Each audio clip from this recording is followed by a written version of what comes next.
শয়তান রব কইছে, রব কইলে মোমেন হওয়া যায় না। কাদিয়ানি নামাজ পড়ে, নামাজ পড়লে মোমেন হওয়া যায় না। ইমান বড় দামি জিনিস, এটা হঠাৎ করে কারো কারো ছুটে যায়, টেরও পায় না। কখন ছুটে যায় এই কথা বলে আমি ওয়াজ শেষ করব। ইমানটা চলে গেছে না, ইমানটা এখনো আছে। যদি চলে যায় করণীয় কি জানাটা দরকার আছে না নাই? জানতেই হবে, এটা নিয়ে মরতেই হবে, না হয় সব শেষ। এটা পৃথিবীর সবচেয়ে দামি জিনিস, এই কালেমার মতো দামি কালেমা আর। সম্মানিত ভাইয়েরা, আমি আপনাদের সম্মুখে পবিত্র কোরআন মাজিদ থেকে সূরাতুল বুরুজের 11, 12 এবং 13 নম্বর আয়াতে কারিমা তিলাওয়াত করেছি। প্রিয় নবীর পবিত্র মুখ অনুসৃত একখানা ছোট্ট হাদিসে নববী পাঠ করেছি। আল্লাহ তাআলা তৌফিক দান করলে এখান থেকে কিছু কথা বলবো ইনশাআল্লাহ। আল্লাহ তাআলা বলছেন, ইন্নাল্লাযীনা আমানু, নিশ্চয় যারা ঈমান আনে, ওয়া আমিলুস সালিহাত, এবং ঈমানের দাবি পূর্ণ করে, নেক আমল সম্পাদন করবে, লাহুম জান্নাত, তাদের জন্যই জান্নাত বানানো আছে, তাজরি মিন তাহতিহাল আনহার, যে জান্নাতের তলদেশ দিয়ে নহর প্রবাহিত, যালিকাল ফাউজুল কবীর, এবং এটাই হলো বড় সফলতা। ইন্না বাতশা রাব্বিকা লাশাদীদ, যারা এর বিপরীতে চলবে তাদের জন্য তোমার রবের ধরা বড় শক্ত। ইন্নাহু হুয়া ইউবদিউ ওয়া ইউঈদ, তিনি সৃষ্টির সূচনা করেছেন, প্রলয়ের পরে আবার নতুন করে বানাবেন। এর মানে শেষ নাই, আবার নতুন করে শুরু হবে। প্রত্যেকটা মানুষকে আল্লাহর সামনে হাজির হওয়া লাগবে। ইয়াসলাউনাহা ইয়াউমাদ্দিন ওয়া মা হুম আনহা বিগাইবিন, একজনও পালায়া থাকতে পারবে না। বাবা আদম আলাইহিস সালাম থেকে শুরু করে প্রলয় পর্যন্ত যত মানুষ পৃথিবীতে আসবে, ইয়াসলাউনাহা ইয়াউমাদ্দিন, সেদিন সবগুলো মানুষকে আল্লাহর সামনে হাজির হওয়া লাগবে। ইউঈদ, তিনি আবার বানাবেন। কবরে যাবেন, পচে যাবেন, গলে যাবেন, মাটির সাথে মিশে যাবেন। কাউকে বাঘে খেয়েছে, কাউকে পানির মাঝে তিমি মাছ খেয়ে নিয়েছে। হিন্দুরা জ্বালায়া পোড়ায়া বশীভূত করে মাটির সাথে মিশায়া দিছে। এর মানে শেষ হয়ে গেছে? মোটেও তা না। আমরা যারা এখানে বসে আছি, কথা বলছি এবং শুনছি,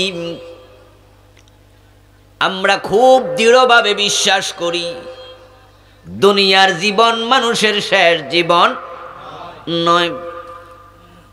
মৃত্যুর পর আরেকটা জীবন আছে না নাই?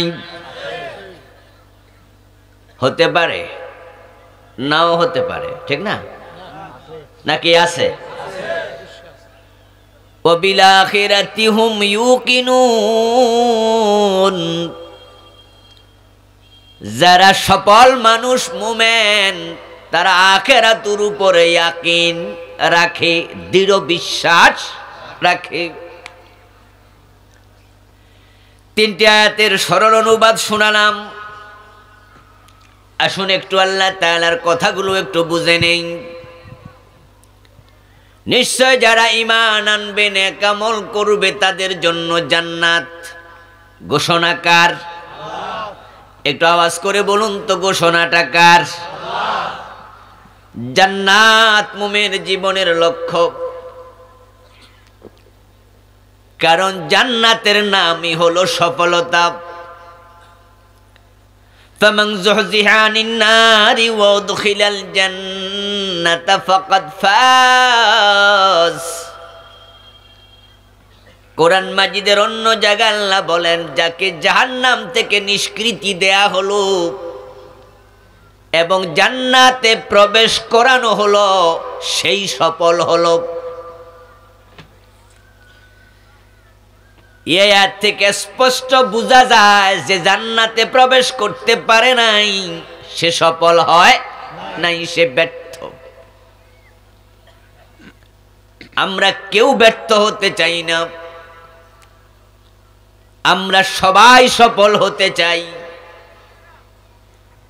আর সফলতার একমাত্র নাম হলো জান্নাত। খাওয়ার জন্য খাবার নাই, খুব গরিব, ভিক্ষা করে খায়। পরিধান করার জন্য ভালো কাপড় নাই, ছেঁড়া কাপড় পরে থাকে। থাকার জন্য ঘর নাই, রাস্তায় ঘুমায়, বস্তিতে থাকে। কিন্তু লোকটা জান্নাতি, জান্নাত পাওয়ার মতো চরিত্র তার আছে। সে গরিব হতে পারে কিন্তু সে ব্যর্থ নয়। হাজার কোটি টাকা আছে, বিঘা বিঘা জমিন আছে, বিশ্বের সবচেয়ে ক্ষমতাধর মানুষের নামের তালিকায় নামটাও আছে, এমপি, মন্ত্রী, প্রেসিডেন্ট। কিন্তু কপালে জান্নাত নাই, সে সফল নয়। তার মতো হতভাগার কেউ নাই। মুসলমান, কোথায় সফলতা তা আমাদেরকে চিনতে হবে। তারপরে সফলতার জন্য চেষ্টা করতে হবে। আমরা সফলতার জন্য চেষ্টা করছি সবাই, কিন্তু কোথায় সফলতা আছে এটা অনেকেরই জানা নাই। তাই ভুল ঠিকানায় দৌড়াচ্ছি। অনেক বেশি রুগী পায় সে সফল ডাক্তার, অনেক বেশি বিল্ডিং এর কাজ পায়, ডিজাইনের কাজ পায়, সে সফল ইঞ্জিনিয়ার। অনেক মালামাল মার্কেটে চলে, সফল ব্যবসায়ী। ডজন ডজন ইউনিভার্সিটি থেকে শিক্ষকতার অফার আসে, সফল শিক্ষক। তাই সবাই সফল ব্যবসায়ী হতে চায়, সফল ইঞ্জিনিয়ার হতে চায়, সফল ডাক্তার হতে চায়, সফল শিক্ষক হতে চায়। কিন্তু এই সফলতার ভিড়ে সফল মানুষ হওয়ার কথা ভুলে যায়। জান্নাতি হবে সফল মানুষেরা।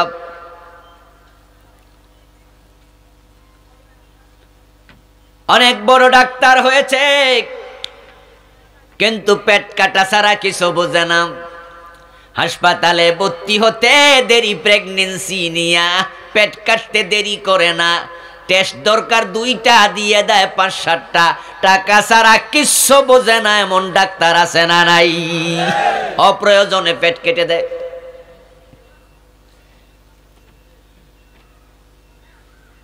বুয়েট থেকে পাশ করেছে, রুয়েট, সুয়েট, কুয়েট, ডুয়েট, বড় বড় ইঞ্জিনিয়ারিং বিশ্ববিদ্যালয় থেকে পাশ করেছে। অনেক বড় শিক্ষিত ইঞ্জিনিয়ার। এখন আর রড দেয় না, রডের বদলে বাঁশ দেয়। ভালো মানুষ হলো না। ব্যবসায় মালে বেজাল দেয়, ওজনে কম দেয়, মানুষকে ঠকায়া কোটিপতি হচ্ছে। এই যে পরের হক খাইতে খাইতে আখেরাত ভুলে গেছে, আখেরাত হারাচ্ছে, এই চিন্তাটাও মাথায় নাই। এমন হাজার হাজার ব্যবসায়ী আছে না নাই? ঘোষণা দিলে ফাইলে সিগনেচার করবে না। মানবতা হারায়া গেছে, ভালো মানুষ কই। মানুষ যখন ব্যর্থ হয় তখন সফলতার ঠিকানা ভুলে যায়। আমার বন্ধু আল্লাহ তাআলা যুগে যুগে নবী এবং রাসূল পাঠাইছে এই মানুষগুলোকে সফল বানানোর জন্য। কারণ দুনিয়ার কোটি টাকা থেকে যাবে ব্যাংকে, চোখ বন্ধ হওয়ার পরে তোমার সাথে এক আনাও আর যাবে না, নাই কিচ্ছু নাই। হাতের ঘড়ি, পায়ের জুতা, মাথার টুপি, পকেটের মানি ব্যাগ, আপনজনেরা সব আস্তে আস্তে করে খুলে নিয়ে যাবে। খুলতে খুলতে তোমার গায়ের পাজামা পাঞ্জাবিটা খুলে তোমাকে উলঙ্গ বানায়া, সাথে কিচ্ছু নাই। মহিলাদের নাকের ফুল, কানের দুল, হাতের চুড়ি, গলার চেইন আপনজনেরাই টেনে টেনে খুলতে থাকে, সালোয়ার কামিজ পর্যন্ত খুলে নেন। তোমার সাথে কোটি টাকার আর কিচ্ছু নাই, কোনো সম্পর্কটাও নাই। এখন কবরটা যদি জান্নাত না হয় তোমার মতো হতভাগা আছে কে? দুনিয়া 30, 40, 50, 80, 100 বছর, কিন্তু পরবর্তী জীবন যেটার ব্যাপার আপনাদের ইয়াকিন আছে, আখেরাতের জীবন, ওটা কত বছরের? আমরা সবাই বিশ্বাস করি ওই জীবনের শুরু আছে আর কোনোদিন শেষ নাই। আল্লাহ তাআলা যুগে যুগে অসংখ্য নবী এবং রাসূল পাঠাইছেন, কোন নবী মানুষকে দুনিয়ামুখী হতে বলে নাই। আল্লাহ আমাদেরকে ছাড়লেন দুনিয়ায়, বানালেন দুনিয়ায়, কিন্তু একটা আয়াতও বলেন নাই দুনিয়ামুখী হও। বরং তিনি বলছেন সারিউ ইলা মাগফিরাতিম মির রাব্বিকুম ওয়া জান্নাহ, তোমরা তোমাদের রবের ক্ষমা এবং জান্নাতের দিকে দৌড়াও। ছাড়লেন দুনিয়ায়, দৌড়াতে বললেন জান্নাতের দিকে। কারণটা কি? কারণ হলো দুনিয়ার দিকে দৌড়াইয়া লাভ নাই, চোখ বন্ধ হয়ে গেলে সাথে আর কিচ্ছু নাই।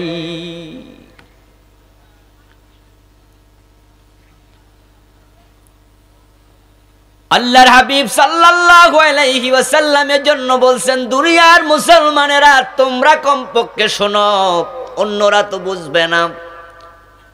তামাম দুনিয়ার সব নেয়ামত যদি আল্লাহর কাছে মাছির পাখার মতো মূল্যবান হতো, আল্লাহ দুনিয়ায় কোনো কাফেরকে এক গ্লাস পানি পান করতেও দিতেন না। এসবের পিছনে দৌড়াবা কেন? আলহাকুমুত তাকাসুর হাত্তা যুরতুমুল মাকাবির। কিছু মানুষ আছে এ দুনিয়ার সম্পদ জমানোর জন্য হালাল হারামটা ভুলে গেছে, শুধু সম্পদের লোভে ভাইয়ের বুকে গুলি চালায়, ছুরি ঢুকায়া দেয়। এমন মানুষও আছে না নাই? টাকা টাকা টাকা, হালাল হারাম ইমতিয়াজটাই নাই। আরেক দল আছে ক্ষমতার পাগল, মেম্বার হওয়ার জন্য, চেয়ারম্যান হওয়ার জন্য, এমপি মন্ত্রী হওয়ার জন্য মানুষকে খুন করতে দ্বিধা করে না। যদি ক্ষমতার পথে কাউকে কাটা মনে করে, তাকে সরানোর জন্য যত অপবাদ দেয়া দরকার সব দেয়। বিশ্ববিখ্যাত মুফাসসির হলেও জেলে ঢুকানোর জন্য প্রয়োজনে দর্শনের মামলা দেয়। শুধু ক্ষমতার, আর কিছু না। ক্ষমতার পথ থেকে সরানোর জন্য নিজের দলের লোক খুনি লাগায়া খুন করে, এমন ঘটনাও আছে না নাই? ওই ক্ষমতা পাইলা চোখ বন্ধ হওয়ার পরে তাকায়া দেখো ওই ক্ষমতা তোমার সাথে আর নাই।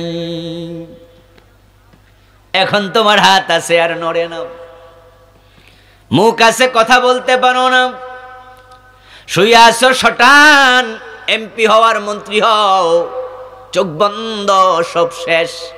তার পিছনে যে দৌড়াইলা, মানুষ যে খুন করলা, বিনা দোষে জেলে ঢুকাইলা, ওই ক্ষমতা তো তোমার এখন আর নাই। কিন্তু যা করেছো আল্লাহর সামনে কড়ায় গন্ডা হিসাব দিতে হবে। ইন্না বাতশা রাব্বিকা লাশাদীদ।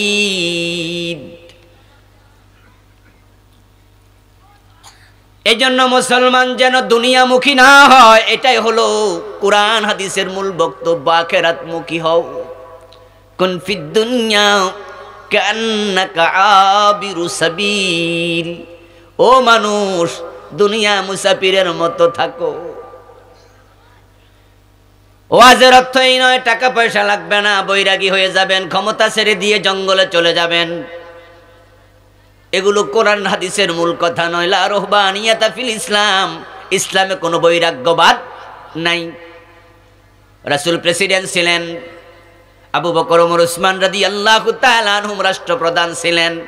ক্ষমতা ছেড়ে দিয়ে চলে যান, আমি এটা বলি না। আবু বকর সিদ্দিক বড় ব্যবসায়ী ছিলেন। উসমান রাদিয়াল্লাহু তাআলা আনহুর নাম ছিল গনি, উসমান গনি, অনেক ধনী মানুষ ছিলেন। আপনাকে আমি বলছি না সব ছেড়ে দেন, বরং আপনাকে বলছি দুনিয়াকে লক্ষ্য বানানো দরকার নাই। লক্ষ্য হবে আখেরাত। আখেরাতে চলতে গিয়ে টাকা পয়সা, চাকরি বাকরি যতটুকু দরকার হালাল হারাম বেছে করবেন। হালাল ভাবে কোটি টাকা আসবে, পকেটে নেওয়া জায়েজ।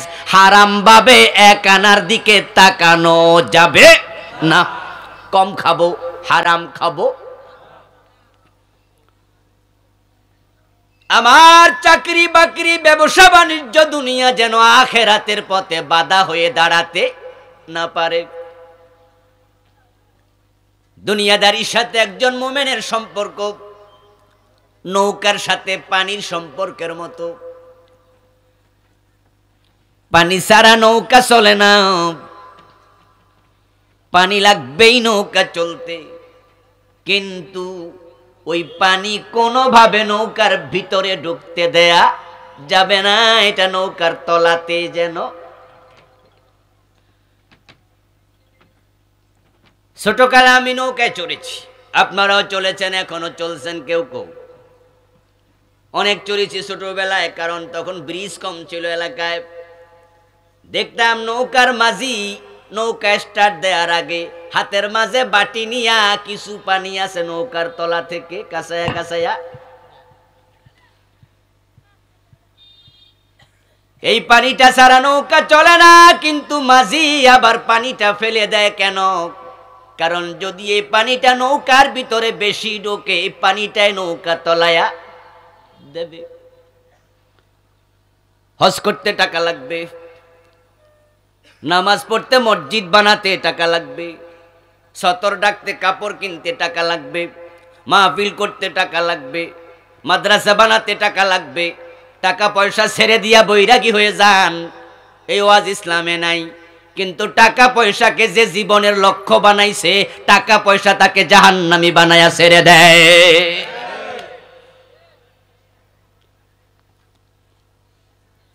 আমরা জান্নাতমুখী হতে চাই, জান্নাত আমাদের চূড়ান্ত লক্ষ্য। এটাই আমাদের লাস্ট ডেস্টিনেশন, চূড়ান্ত গন্তব্য। আজকের মাহফিলে আপনারা যারা এসেছেন, সবার অন্তরে জান্নাত পাওয়ার চিন্তা আছে না নাই? আছে না? আছে। আল্লাহ তাআলা জান্নাত বানাবেন না বানায়া ফেলছে? যা বুঝলেন একটু জবাব দিতে হবে। বলুন তো, আল্লাহ জান্নাত বানাবেন না বানায়া ফেলছেন? জান্নাত রেডি আছে। কানাত লাহুম জান্নাতুল ফিরদাউসি নুজুলা। সূরা কাহফে জান্নাতের সংবাদ আল্লাহ যখন দিয়েছেন, মাজির সিগা ব্যবহার করেছেন। অতীতকালের শব্দ, জান্নাত আল্লাহ বানায়া রাখছে। জান্নাতের যত নিয়ামত সব রেডি। ইভেন জান্নাতে যে হুর আছে, গেলমান আছে, ওগুলো পর্যন্ত রেডি আছে। রাসূল সাল্লাল্লাহু আলাইহি ওয়াসাল্লাম মেরাজের রাতে জান্নাতে গেলেন। জান্নাত পরিদর্শন করে বের হবেন। জিবরিল আমিন বললেন, ইয়া রাসূলুল্লাহ, আপনার জন্য যে আল্লাহ হুর বানাইছে, হুর কি দেখবেন না? হুরুম মাকসুরাতুন ফিল খিয়াম। আল্লাহ কোরআন মাজিদে সূরাতুর রহমানে বলে, হুরগুলারে বানায় আল্লাহ তাবুর মাঝে রেখে দিছে, সব রেডি। প্রিয় নবী বলেন, কেন নয়, দেখতে চাই, চলো। আল্লাহর হাবিব হুর দেখতে গিয়ে তাবুতে দেখেন হুরগুলো সুন্দর করে গান গাচ্ছে। নাহানুল খালিদাতু ফালা নামুতু, নাহানুন নাইমাতু ফালা নাবাসু, নাহানুর রাদিয়াতু ফালা নাসখুতু, তুবা লিমান কানা লানা ওয়া কুন্না লাহু। সুবহানাল্লাহ। হুরগুলো গান গাচ্ছে, আমরা চিরকাল থাকবো, কোনোদিন মরব না। আমরা নেয়ামতে ভরপুর, আমাদের কাছে এসে কেউ বিরক্তি ভাব করবে না। আমরা আমাদের স্বামীদের উপরে কখনো নারাজ হব না। যারা আমাদের জন্য, আমরা যাদের জন্য, তাদেরকে আমরা সুসংবাদ দিচ্ছি। জান্নাতের প্রাসাদ তৈরি, জান্নাতের নাজ নেয়ামত তৈরি, জান্নাতের হুল গেলমান তৈরি, সব রেডি। এখন জান্নাতীরা শুধু যাওয়ার বাকি। আল্লাহ বলছে, জান্নাতের দিকে দৌড়াও। এখন আলহামদুলিল্লাহ আমরা জান্নাতে যেতে রেডি হইছি, আমরা সবাই যেতে চাই। কিন্তু জান্নাত পেতে হলে আল্লাহর দুটা শর্ত আছে। ইন্নাল্লাযীনা আমানু, যারা ঈমান আনবে, ওয়া আমিলুস সালিহাত, এবং নেক আমল করবে, লাহুম জান্নাত, শুধু তাদের জন্য জান্নাত। এই দুটি শর্ত যারা পূর্ণ করে নাই, তাদের কপালে জান্নাত নাই। এক নাম্বার শর্ত হলো ঈমান। এই সত্যটা যে পূর্ণ করবে, সেই জান্নাত পাবে। নেক আমল যদি কিছু কমও থাকে, আল্লাহ একদিন না একদিন জান্নাত দেবে। কিন্তু যার ঈমান নাই, সে কোনোদিন জান্নাত পাবে না। ঈমান হলো জান্নাতে যাওয়ার এক নাম্বার শর্ত। ক্বালান নবী সাল্লাল্লাহু আলাইহি ওয়াসাল্লাম, মান ক্বালা লা ইলাহা ইল্লাল্লাহ সুম্মা মাতা আলাইহি দাখালাল জান্নাহ।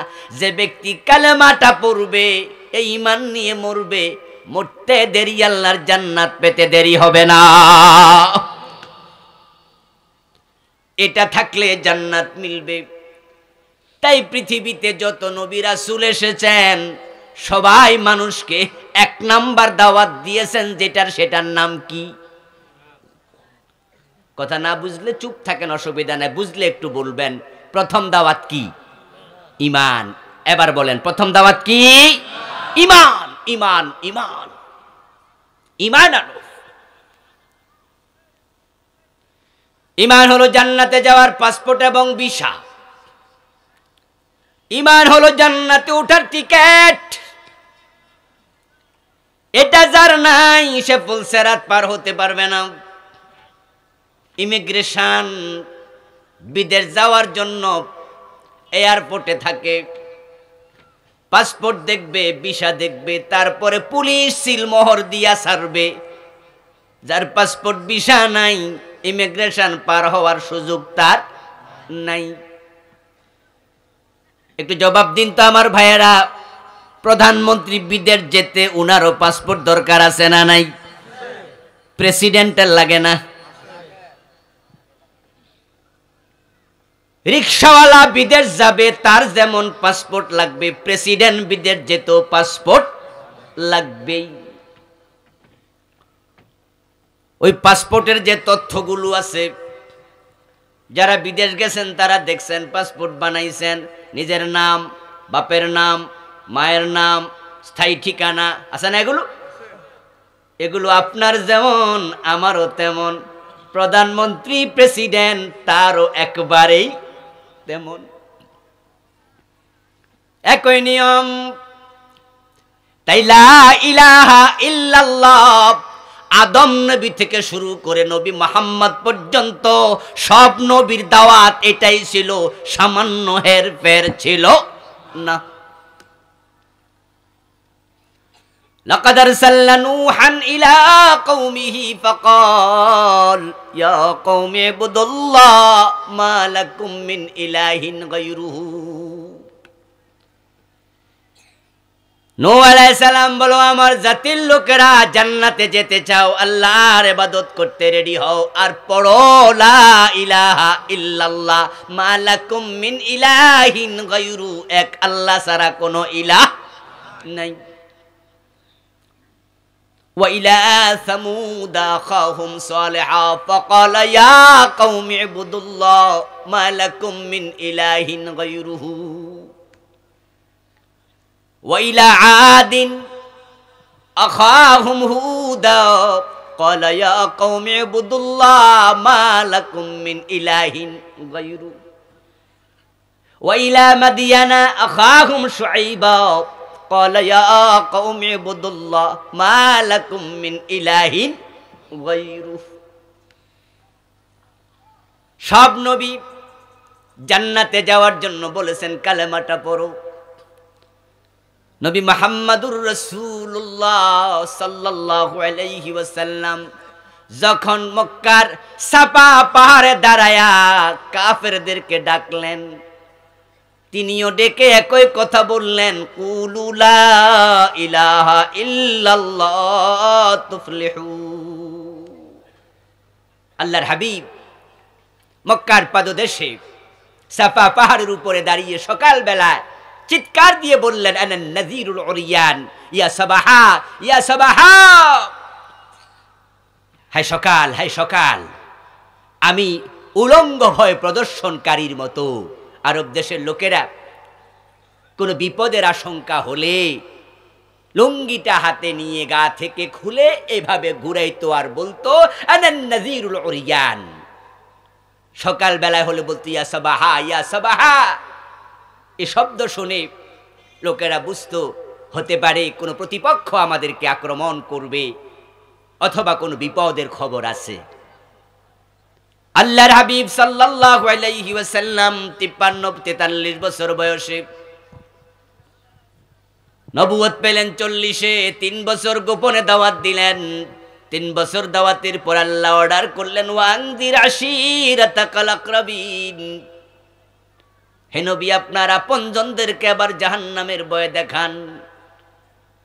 43 বছর বয়সে কাবার পাদদেশে সাফা পাহাড়ে দাঁড়ায়া আহ্বান করলো, সকাল হায় সকাল, আমি ওই উলঙ্গ ভয় প্রদর্শনকারীর মতো তোমাদের ভয় দেখাচ্ছি। লোকজন শুনে দৌড় মারল। আল্লাহর হাবিবের কাছে হাজির হয়ে বলল, ও আব্দুল্লাহর ছেলে মুহাম্মদ, কিসের ভয় প্রদর্শন করছো শুনি। আল্লাহর হাবিব জিজ্ঞাসা করলেন, আমি যদি বলি এই পাহাড়ের পাদদেশে অনেকগুলো সৈন্য তোমাদের আক্রমণ করার জন্য অপেক্ষা করছে, বিশ্বাস করবে নাকি?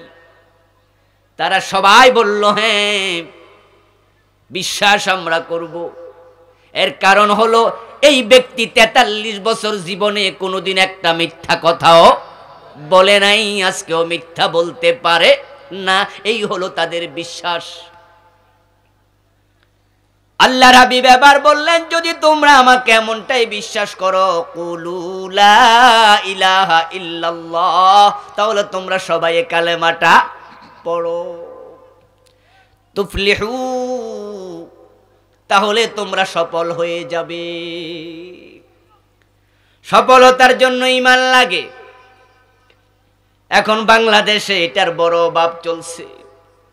নামাজ আছে, রোজা আছে, হজ আছে, যাকাত আছে, টুপি আছে, দাড়ি আছে, পাজামা পাঞ্জি পাঞ্জাবি পাগড়ি মেসওয়াক আছে, কিন্তু লাখ লাখ নামাজের ঈমানটাই নেই। সবচেয়ে দন্যতা চলছে ঈমানের। মানুষ ইমান হারাতে হারাতে হারাতে হারাতে অবস্থা এমন একদিন হবে, এমন হবে দুনিয়াতে আর একজন ইমানদার থাকবে না, তখন আসমান এবং জমিনও আর থাকবে না। সহিহ মুসলিমের হাদিস, قال النبي صلى الله عليه وسلم لا تقوم الساعة ولا أحد يقول الله الله আল্লাহ আল্লাহ বলার মতো একজন লোক থাকলো কিয়ামত হবে না। একজন ইমানদার থাকবে, আসমান জমিন থাকবে। ইমানদারের মূল্য আল্লাহর কাছে অনেক গুণ বেশি, এত বেশি, এত বেশি। ওই ইমানদারের কারণে আল্লাহ কার জমিন ভাঙবে না। এই দুনিয়াতে আমার আগের বক্তা হেদায়াতের কথা বলেছেন, আমরা আল্লাহর কাছে এটা চাই। হেদায়াত মানে তো ঈমান। হেদায়াত মানে কি? ঈমান চাই। এটা এত দামি, আল্লাহর জমিনের মতো দামি নিয়ামত আর একটাও নাই। তামাম পৃথিবীটা যদি এক পাশে রেখে অপর পাশে ঈমান রেখে আপনাকে বলা হয় কোনটা নিবা, কোনটা নিবেন? চুপ করে আছেন যারা, তারা কোনটা নেবেন? জোরে বলুন, কোনটা নেবেন? ঈমান, ঈমান, ঈমান। এটা যার কাছে আছে তার দাম আল্লাহর কাছে আল্লাহর কাবার চেয়েও বেশি। মুমিনের সম্মান, মুমিনের মূল্য আরশে আজিমের চেয়েও বেশি। কোরআন মাজিদে সূরাতুল বাইয়িনাতে আল্লাহ তাআলা মুমিনের প্রসঙ্গ আলোচনা করতে করতে গিয়ে বলেন উলাইকা হুম খায়রুল বারিয়্যা। যারা মুমিন তারা সৃষ্টির মাঝে সেরা। আমরা যখন ফেরেশতা প্রসঙ্গে কথা বলি, কোন ভালো মানুষকে আমরা তুলনা দেই, লোকটা ফেরেশতার মতো বলি না? আসলে ফেরেশতা গুনাহ করে না, আমরা সেদিকে নিসবত করি। মূলত সম্মানের দিকে নিসবত নয়, কারণ মানুষের সম্মান মুমিন যদি হয় তার সম্মান ফেরেশতার চেয়েও বেশি।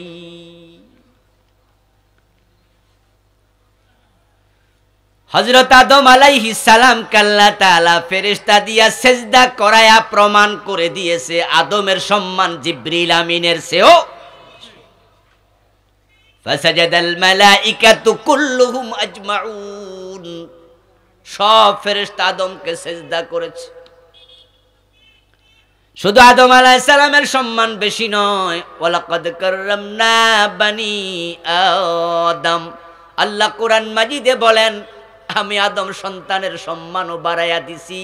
তাই যখন তারা কোরআন শিখতে ঘর থেকে বের হয় তাদের পায়ের নিচে ফেরেশতা পাকা বিছায়া দেয়। ইন্নাল মালাইকাতা লা তাদউ আজনিহাতাহা রিদান লিতালিবিল ইলম। এই আজকের মাহফিলে আপনারা যারা এসেছেন দিন শিখার নিয়তে, হুজুরের চেহারা কেমন, কণ্ঠ কেমন?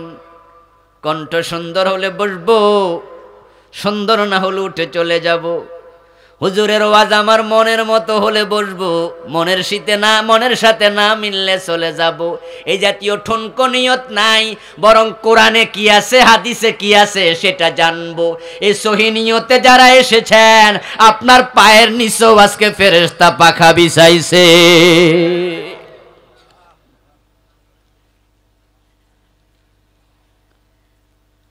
যেদিন কিয়ামত হবে সেদিন কি বাইতুল মুকাররম মসজিদ থাকবে না? যেদিন কিয়ামত হবে সেদিন কি কাবা শরীফটা থাকবে না? এটা কি আসমানে উঠে যাবে নাকি? যেদিন কিয়ামত হবে কিয়ামতের আগ পর্যন্ত আরশে আজিমও থাকবে। কিয়ামতের চূড়ান্ত পর্যায়ে আল্লাহ ছাড়া কিচ্ছু থাকবে না, সব শেষ হবে। এর আগ পর্যন্ত কাবা থাকবে, মসজিদে নববী থাকবে, বাইতুল মুকাদ্দাস থাকবে, আরশে আজিম থাকবে, আকাশ থাকবে, জমিন থাকবে, ফেরেশতারাও থাকবে, কিন্তু মুমিন থাকবে না। মুমিন থাকলে কিয়ামত হতো না, মুমিন নাই তাই কিয়ামত শুরু। এতে বোঝা যায় মুমিনের মূল্য এগুলোর চেয়েও বেশি। খায়রুল বারিয়া, মোমেন হলো সৃষ্টির মাঝে সেরা। সৃষ্টিকার রূপীতে বলে মখলুক। কি বলে? আল্লাহকে কি বলে? স্রষ্টা। আরবি হলো, আলেম ওলামারা কথা বলেন না একটু, খালেক। আল্লাহ কি বলেন এবার? খালেক। আল্লাহ কি? আর সব কি? মখলুক। আপনারা ওয়াজ বুঝতেছেন কিনা এটা না বুঝলে তো আমি ওয়াজ করতে পারবো না। আমি কি বুঝাইতে পারতেছি? শব্দগুলা বোঝা যায়? তাহলে বলুন তো আল্লাহ কি? বলেন আল্লাহ হলো খালেক। আল্লাহ কে? আর বাকি সব কি? মখলুকের মাঝে সেরা কে? তাহলে আরশ কি মখলুক নয়? আরশ কি খালেক? আরশ কি? আল্লাহ বলে মোমেন খায়রুল বারিয়া, মখলুকের মাঝে সেরা। যেদিন মক্কা বিজয় হলো, হযরত বেলাল কাবার ছাদে উঠে আযান দিয়েছে। হযরত বেলালের পা তখন কই ছিল? মাটিতে না কাবার ছাদে? তো যদি কাবার সম্মান বেশি হতো, মূল্য বেশি হতো, হযরত বেলাল ছাদে উঠতো, রাসূল দিত না। রাসূল বলতো মান সম্মান নষ্ট হইব, নিচে নামো। এখনো প্রতি বছর কাবার গিলাফ পরিবর্তন হয়, কিছু লোক ছাদে ওঠে, পা উপরে থাকে। রাসূল মক্কা বিজয়ের দিন কাবার ভিতরে ঢুকেছিলেন, সাহাবারাও সাথে ঢুকেছেন কয়েকজন। পা কোথায় ছিল? কাবার ভিতরে ছিল। দাম কমে নাই। মোমেনের দাম এত বেশি, মোমেন যতদিন থাকবে আসমান জমিন আল্লাহ ভাঙবে না, তার সম্মানে তামাম মাখলুক থাকবে। বিয়ে বাড়িতে দুলা যেমন, এই পৃথিবীর মাঝেও মোমেন তেমন। ওই দুলাকে কেন্দ্র করে 500 লোক খায়, 1000 লোক খায়, দাওয়াতিও খায়, ভিক্ষু কান্দাবাতিও খায়, এবং ওই বিয়ে বাড়িতে বিনা দাওয়াতে কুকুরেরাও খায়। মোমেনের ওসিলায় তামাম দুনিয়ার মাখলুক বেঁচে আছে। যতদিন মোমেন থাকবে এ কাফেররাও আমাদের ওসিলায় খাচ্ছে। অবস্থা এমন হবে, আস্তে আস্তে করে করে মোমেন শেষ হয়ে যাবে। আমার বন্ধু, আমি যে বলেছি হাজার হাজার নামাজি আছে, টুপিওয়ালা, দাড়িওয়ালা, পাঞ্জাবিওয়ালা আছে, ইমানওয়ালা কমে গেছে, এটা আমার কথা নয়। কালান নবী সাল্লাল্লাহু আলাইহি ওয়াসাল্লাম, ইয়াতি আলান নাসি জামান ইয়াজতামিউনা ফিল মাসাজিদি লাইসা ফীহিম মুমিন। একটা জামানা আসবে, যে জামানায় মানুষগুলো মসজিদে জামাতের সাথে নামাজ পড়বে, কিন্তু একজনেরও ঈমান থাকবে না। ইমাম সাহেবেরও ঈমান নাই, মুয়াজ্জিনেরও নাই, মুসল্লিগুলারও নাই, কিন্তু সবগুলো জামাতে নামাজ পড়বে, এমন একটা জামানা। কথা বলেন না ভাইরা? জামানা। আচ্ছা এবার বলুন তো, 1400 বছর আগে বলছে আসবে, এখনো কি আসবে না এসে গেছে? নিশ্চয়ই এসে গেছে। হাদিসের মেজদাক আমাদের বর্তমান সময়ের সাথে মিলতেছে। এমন মসজিদ বাংলাদেশেও আছে, একটা মোমেনও নাই, ইমামটাও কাফের। বাংলাদেশেই আছে। দেখতে যদি চান ঢাকার বকশীবাজারে যান, মাদ্রাসা বোর্ডের পাশে আছে কাদিয়ানীদের মসজিদ। আসেনি? কাদিয়ানী নামে একটা সম্প্রদায় বাংলাদেশেও আছে না নাই? তারা মোমেন না কাফের? তামাম দুনিয়ার হক্কানি সব আলেম একমত, কাদিয়ানী কাফের। তাদের মসজিদে আজান হয়, নামাজ হয় 5 ওয়াক্তই, টুপি আছে, দাড়ি আছে, পাজামা, পাঞ্জাবি, পাগড়ি সব আছে। ইমাম, মুয়াজ্জিন, মুসল্লিও আছে। ইমামও কাদিয়ানী, মুয়াজ্জিনও কাদিয়ানী, মুসল্লিও কাদিয়ানী, 5 ওয়াক্ত নামাজ পড়ছে। ইমানদার কয়জন? ওদের মসজিদে আমাদেরকে ঢুকতে দেয় না। আপনি যদি দেখবেন তাদের মসজিদ আছে বকশীবাজারে, আপনাকে ঢুকতে চাইবেন, দারোয়ান থাকে, অলওয়েজ অলওয়েজ গেটে দারোয়ান থাকে। আপনার প্রশ্ন করবে, জিজ্ঞাসা করবে, পরিচয় দেন, আপনি কে? আপনি কি আহমদিয়া? আপনি বলবেন যে আমি তো আহমদিয়া কি এটা বুঝি না, বা আমি আহমদিয়া না। তাহলে বলবে যে ওই যে মসজিদ ওটা, ওখানে যান, এখানে না। আমার বন্ধু, সাধারণ মুসলমানের প্রবেশ অধিকারটাও নাই।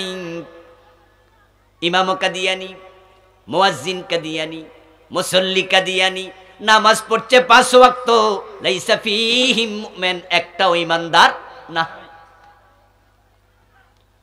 قال النبي صلى الله عليه وسلم يصبح الرجل مؤمنا فيمسي كافرا। ওই জামানার অবস্থা এমন হবে, সকাল বেলা মানুষ মুমিন থাকবে, সন্ধ্যা বেলা ঈমান হারা। الصابر منهم على دينه كالقابض على الجمر।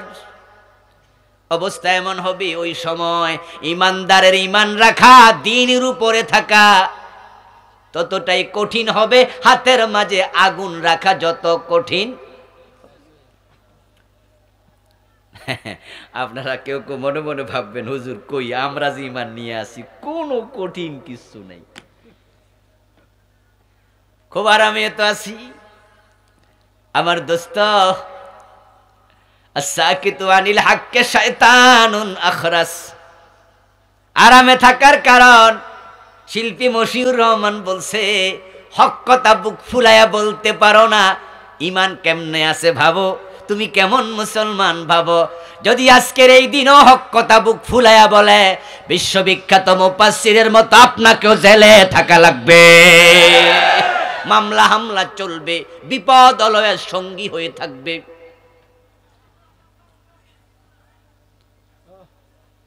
হক কথা বলবেন না আপনি, নিরাপদ।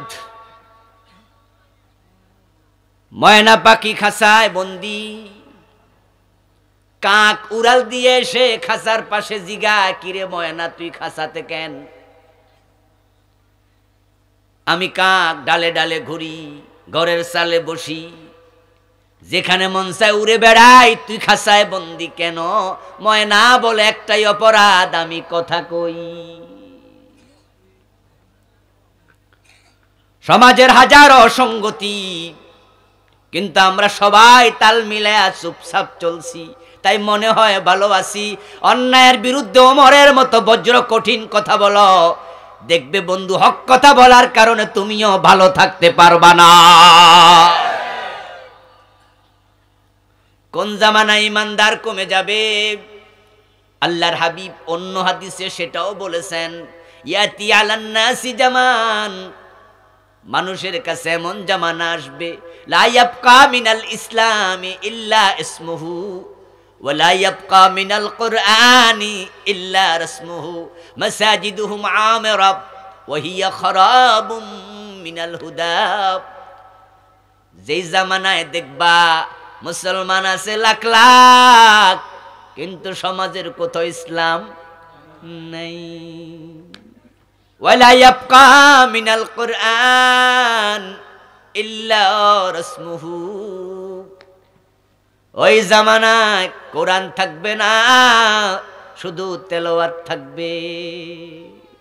ওই জামানার কথা রাসূলের বক্তব্য মিলে যাচ্ছে। রমজান মাস আসে, খতম আর খতম, ভালো পড়বেন, এটাকে নেগেটিভ সেন্সে নেবেন না। হাদিস নেগেটিভ সেন্সে নেয়ার জন্য বুঝায় নাই, রাসূল বুঝাইছেন তেলাওয়াত থাকবে, আমল থাকবে না। আচ্ছা, চোর ধরে হাত কাটো, এমন আয়াত কোরআনে আছে না নাই?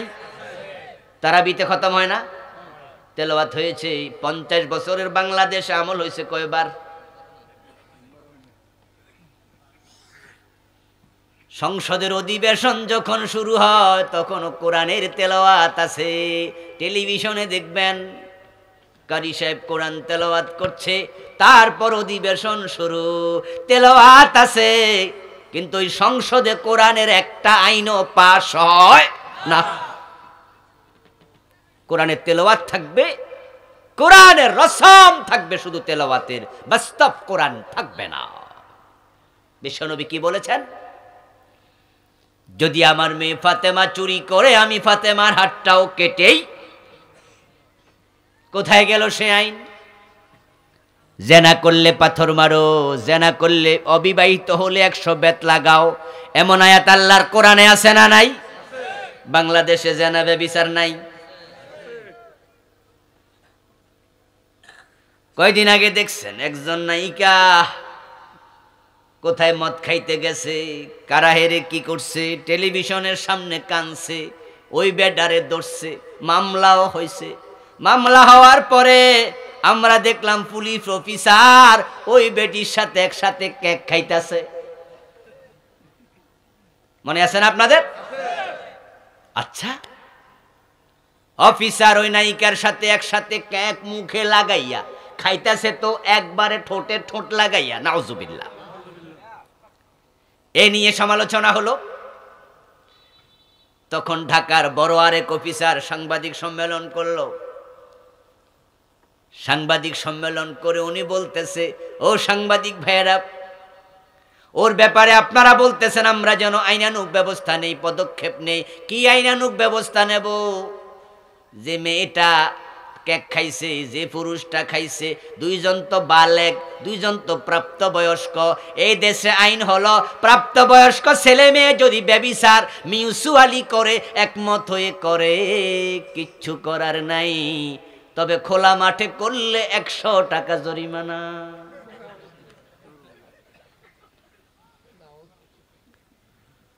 ইন্না লিল্লাহ ইন্না লিল্লাহ।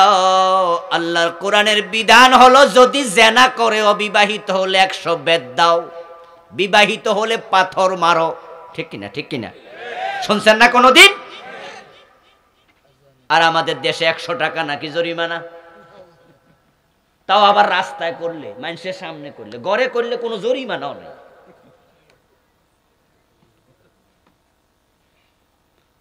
ঈমান কোথায় গেছে? ধৈর্য ধরে একটু শুনুন। ভাবছেন আপনি মুমিন, নামাজ রোজা হজ যাকাত করছেন, ঈমান গেল কই? আছে তো, সুপার গ্লো দিয়ে লাগাইছেন, যায় না এটা। অথচ রাসূলুল্লাহ বলছেন সকালবেলা মুমিন থাকবে, সন্ধ্যাবেলা ঈমান হারা হবে, এমন একটা জামানা আসবে। মসজিদে জামাতে নামাজি পাওয়া যাবে, মুমিন পাওয়া যাবে না, এমন একটা জামানা আসবে। একজন মুমিন থাকলে কিয়ামত হবে না। ওই হাদিস প্রমাণ করতেছে যেদিন কিয়ামত হবে সেদিন একজন মুমিন আর থাকবে না। কিন্তু আমরা দেখতেছি মুমিন দিন দিন বাড়তাছে। কমতাছে কই? 71-এ 71-এ ছিল মানুষ 7.5 কোটি, তো হিন্দু 50 লাখ বাদ দেন, তাহলে তখন মুসলমান ছিল 7 কোটি। এখন মানুষ 18 কোটি, মুসলমান কয় কোটি? 2 কোটি বাদ দেন, 1 কোটি বাদ দেন, তাহলে তো মুসলমান হয় 17 কোটি, 16 কোটি। তো মুসলমান কমছে না বাড়ছে? আচ্ছা, আজ থেকে 20 বছর পরে এটা কি কমবো না আরো বাড়বো? যেমনে বাড়তাছে, কিয়ামত হওয়ার সুযোগ কই? ঠিক না? যেমনে বাড়তাছে, ওরে বাবা রে বাবা, হয়তো 2050 সালে কিয়ামত যদি না হয়, তখন বাংলাদেশে মুসলমান হবে 30 কোটি, যেখানে একজন থাকলে কিয়ামত হইব না। আমাদের কারণেই তো কিয়ামত আপাতত বন্ধ। আসলে কি তাই? কাদিয়ানীদের নামাজ আছে, রোজা আছে, হজ আছে, যাকাত আছে, সব আছে, কিন্তু ঈমানটা নাই। আপনি ভাবছেন, আপনি বিশ্বাস করেন আল্লাহ আছে, তা আপনি কেমনি ঈমান হারা? আমি বলছি প্রিয় ভাই, আবু জেহেলও জানতো আল্লাহ আছে। মক্কার মুশরিকরা আল্লাহকে চিনতো, জানতো। কোরআন তার দলিল দেয়, লা ইন সাআলতাহুম মান খালাকাস সামাওয়াতি ওয়াল আরদ লা ইয়াকুলুন্নাল্লাহ।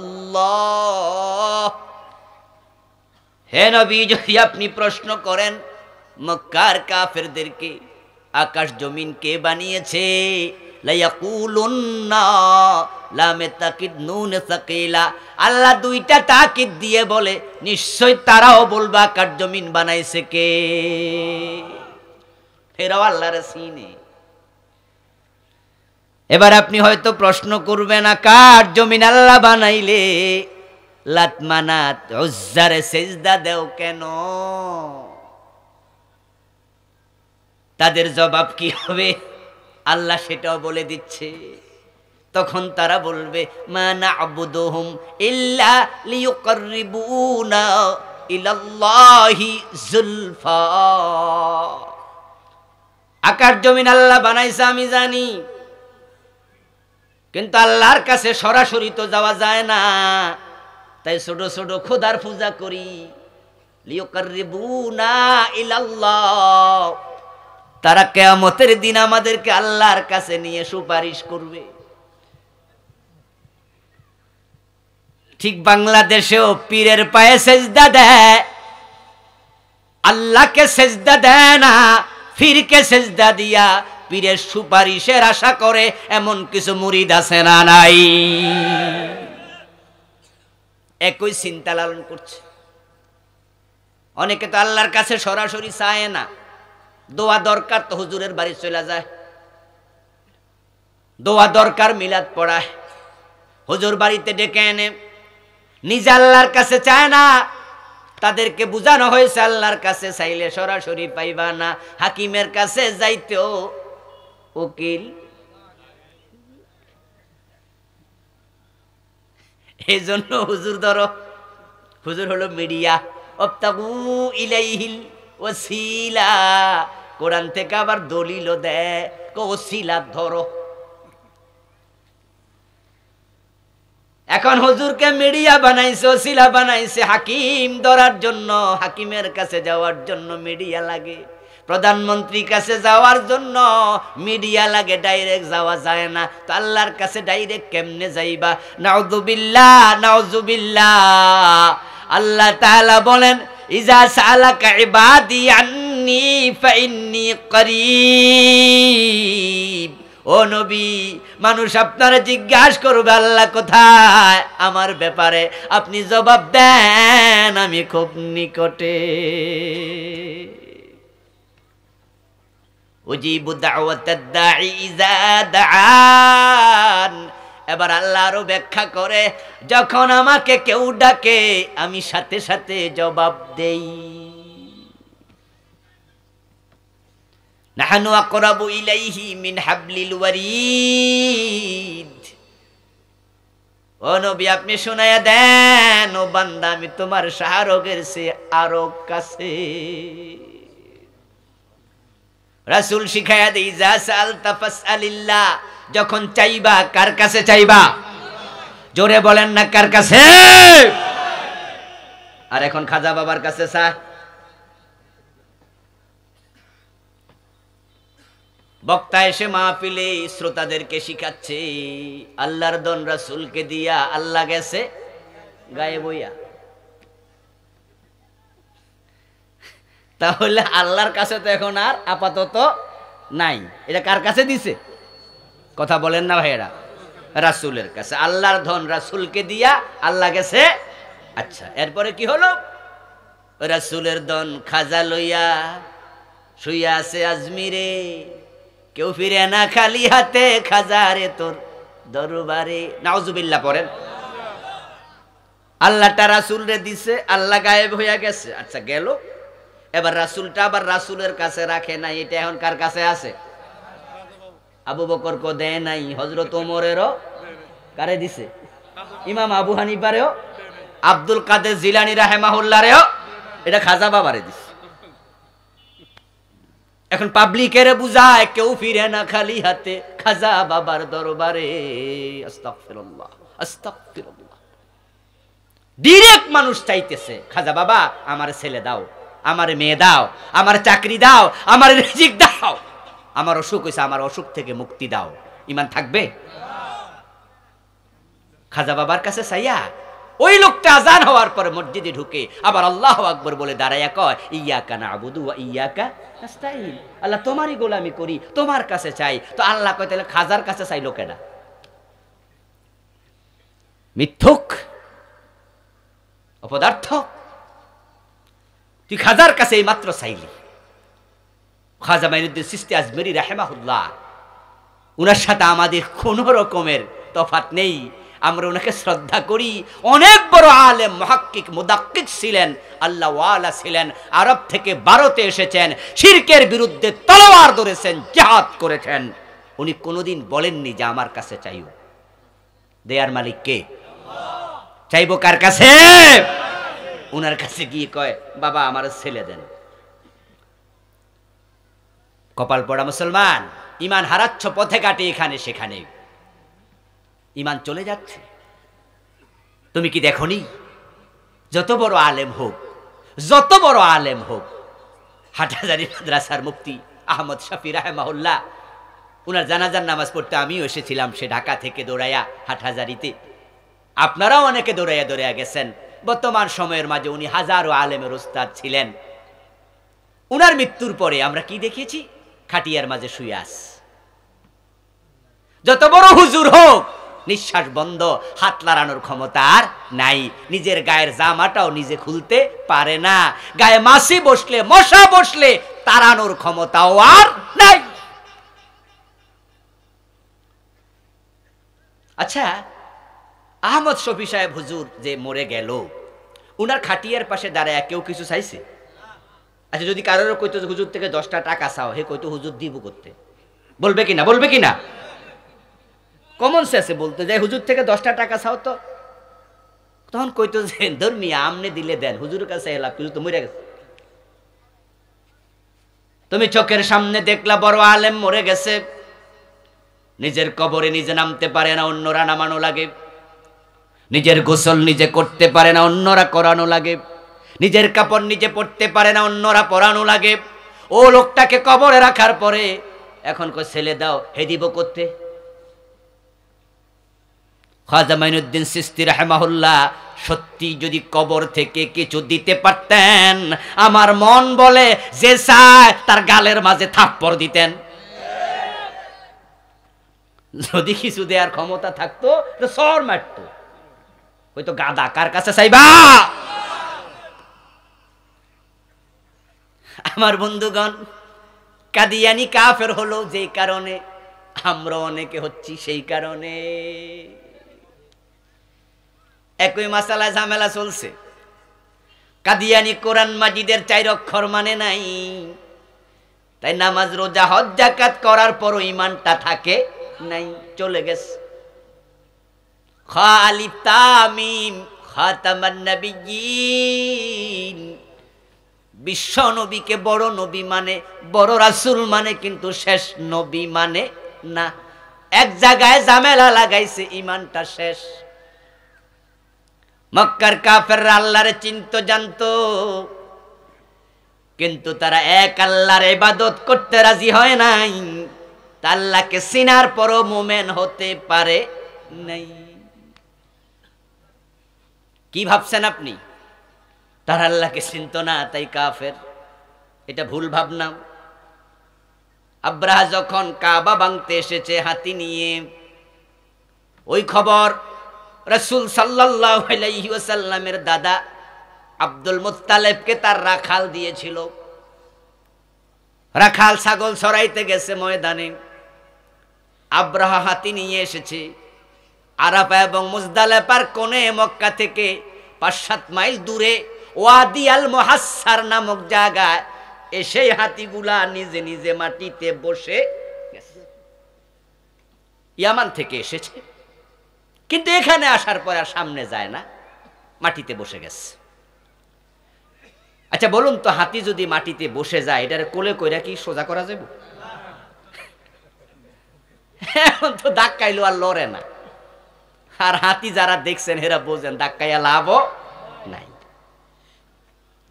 2 দিন 3 দিন 4 দিন 5 দিন চলে গেল, আইছিল হাতি লইয়া, হাতিকে দিয়া কাবা ভেঙ্গে মাটির সাথে মিশাইয়া দেবে। নাউজুবিল্লাহ। হাতি তো কথা শুনে না, হে তো আর লড়েও না, সাথে পানি ছিল, খেজুর ছিল, আস্তে আস্তে সেগুলো শেষ হয়ে গেল। এখন সৈন্যরা বলতেছে, মহামতি আব্রাহা, খেজুর তো শেষ, শুকনা রুটিও শেষ, পানিও শেষ, হাতি যেমনে বইছে লক্ষণ তো বেশি ভালো না। আব্রাহা কয়, তাহলে তোমরা মাঠে যাও, ছাগল টাগল পাও, ধরে এনে জবাই করে করে খাও। যেই রাখাল ছাগল দেবে না তারে ধরে নিয়ে আইবা, তারে শুদ্ধ বলবে এটা আব্রাহার হুকুম। সৈন্যরা মাঠে গিয়ে দেখে এক রাখাল ছাগল ছড়ায়, কয়েকটা ছাগল ধরে নিয়ে যাচ্ছে। রাখাল কয়, তোমরা কার ছাগল নাও জানো? এটা কিন্তু আব্দুল মুত্তালিব, কুরাইশ বংশের লিডার, ওর ছাগল, আমি ওর রাখাল। ওরা কয়, আব্রাহার নাম শুনছো? উনি কিন্তু আইছে, ওই যে বসে আছে মাঠে, ইয়ামানের প্রেসিডেন্ট, অর্ডার আছে ছাগল না দিলে তোরেও। রাখাল জিজ্ঞাসা করলো, আব্রাহার প্রেসিডেন্ট, আব্রাহা ইয়ামানের প্রেসিডেন্ট এখানে কেন আসবে? সৈন্যরা আবার কারগুজারি শোনায়, আমাদের প্ল্যান হলো হাতি আনছি, হাতি দিয়া কাবা শেষ। ইন্না লিল্লাহ বলে কি ছাগল মাগল রাইখা মারছে দৌড়। কারণ তাদের কাছে কাবার সম্মান ছিল অনেক বেশি। আব্দুল মুত্তালিব খবর পেয়ে বলে কয় কি রে, আব্রাহা এসেছে। সন্তানদেরকে ডাকলেন, 10 ছেলে মিটিং করলেন, আব্রাহা এসেছে, কাবা ভাঙতে, পরামর্শ দেও তাড়াতাড়ি কি করা যায়। ছেলেরা বলল, আব্বা, আব্রাহা আইছে, রাখাল কইছে, এটা মিথ্যা তো হতে পারে, আপনি একটু যাইয়া দেখে আসেন। ঘোড়ার উপর উঠে তাড়াতাড়ি গেল, ঠিক ওয়াদি আল মুহাসসারে গিয়ে দেখে অনেক লোক, তাদের মাঝখানে আব্রাহা বসা।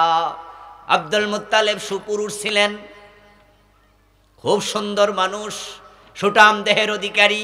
সামনে আগায়া গিয়া পরিচয় দিলেন, আমি কাবার মুতাওয়াল্লি আব্দুল মুত্তালিব, আপনার লোকেরা আমার ছাগল নিয়ে আসছে, আমি শুনেছি আপনি এসেছেন, ছাগলগুলো কেন নিলেন? আমার ছাগলগুলো ফিরাইয়া দেন। আব্রাহা কয়, কাবার মুতাওয়াল্লি পরিচয় দিয়া ছাগল ছাগল করেন কেন? শোনেন না, আমি কাবা ভাঙতে আসছি, ভাবছিলাম সে ব্যাপারে কিছু বলবেন, কিন্তু আপনি তো আজীব লোক, যেই ঘরের মুতাওয়াল্লি ভাঙবো সেই ঘর, এটা শুনেও কিছু না কইয়া ছাগল খুঁজতেছেন।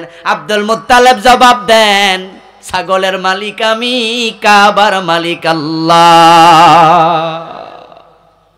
উনারটা উনি দেখবে, উনারটা উনি দেখবে, আপনি আমার ছাগল দেন। ছাগল লইয়া তিনি মক্কায় ফিরে আসলেন, সন্তানদের কাছে বললেন, রাখালের সংবাদ সঠিক, এখন তোমরা পরামর্শ দিও আমরা কি করতে পারি।